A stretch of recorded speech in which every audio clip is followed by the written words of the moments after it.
এই নুগাবের সম্বন্ধে আমি কিছু বলতে চাই। আমি আজকে 7 মাস ধরে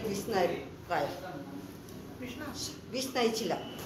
তো নুগাবেস্টের সন্ধান পেয়ে আমি এখানে এসে আমার অনেক প্রবলেম সলভ হয়েছে, আর হবেও। অনেক মাতাজিরা প্রভুরা আসছে, ওনারাও নুগাবেস্ট ইউজ করতেছে, অনেক জিনিস মেশিন টেশিন আছে, মাসাজ করতেছে, ভালো হচ্ছে। আপনারা হবেন, আমিও হচ্ছি।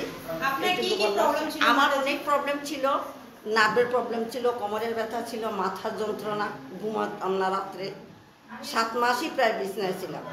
এখানে এসে এখানে এসে আমি অনেক শান্তি পেয়েছি, ভালো হয়েছে। আপনারাও আসুন, এনার্জিটা ভালো আছে। আপনারা সবাই আসুন, এইখানে এসে এইটুকুই নেন, ভালো হবে, আপনাদেরও ভালো হবে, আমারও ভালো হচ্ছে। আরও অনেকে বলেন, তারাও আসুন, আপনারাও আসেন। ধন্যবাদ।